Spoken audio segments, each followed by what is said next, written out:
Assalamualaikum warahmatullahi wabarakatuh. Anak-anakku semuanya, pembelajaran IPAS fase B, topik C, perkembangbiakan tumbuhan. Nah, apakah tumbuhan di hutan ditanam oleh manusia?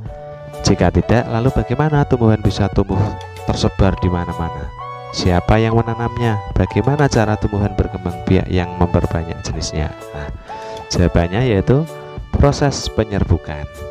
Bunga sempurna dan tidak sempurna. Nah, dalam proses penyerbukan kita akan belajar tentang bunga sempurna dan tidak sempurna.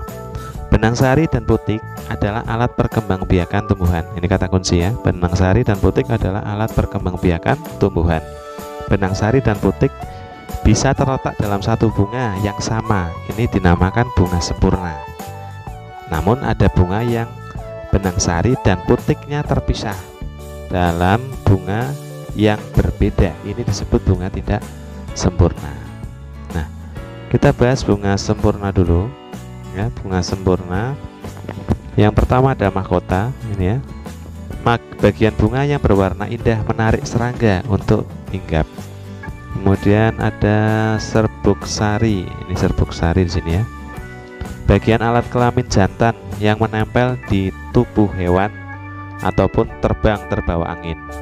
Kemudian ada kepala putik, ini tas ini kepala putik, yaitu tempat menempelnya serbuk sari atau alat kelamin betina untuk bunga. Kemudian ada tangkainya, tangkai putik.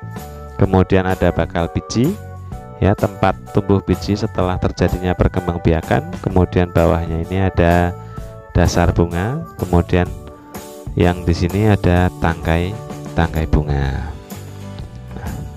Ini namanya bunga yang sempurna. Namun ada juga bunga yang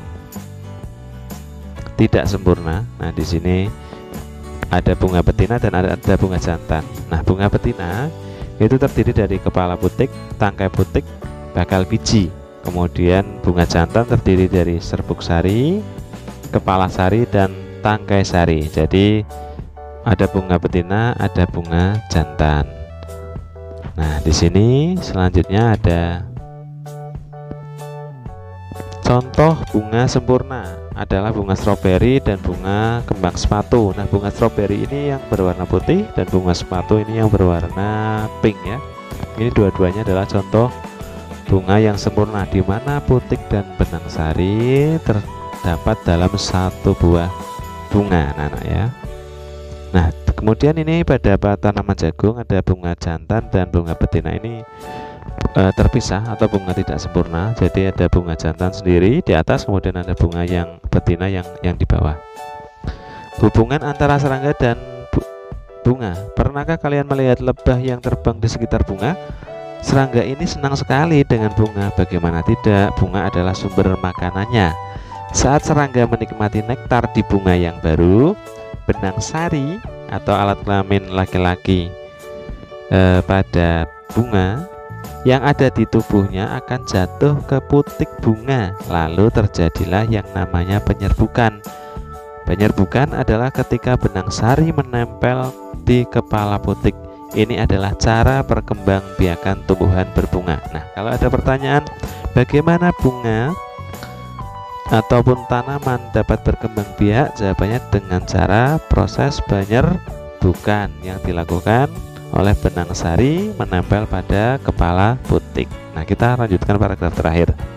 Apa yang terjadi setelah proses penyerbukan? Dalam putik akan tumbuh yang namanya biji. Nah, biji inilah yang nanti bisa dipakai tanaman untuk memperbanyak jenisnya atau tanamannya punya anak baru gitu ya. Walaupun tanaman tidak punya kaki untuk berpindah tempat, namun ada serangga dan hewan-hewan yang membantu tumbuh perkembangan biak pada tanaman. Ada juga yang dibantu dengan tiupan angin yang membawa terbang kepala putik benang sari menuju ke kepala putik. Nah, demikian anak-anakku semuanya materi pada kesempatan ini. Semoga bermanfaat. Assalamualaikum warahmatullahi wabarakatuh.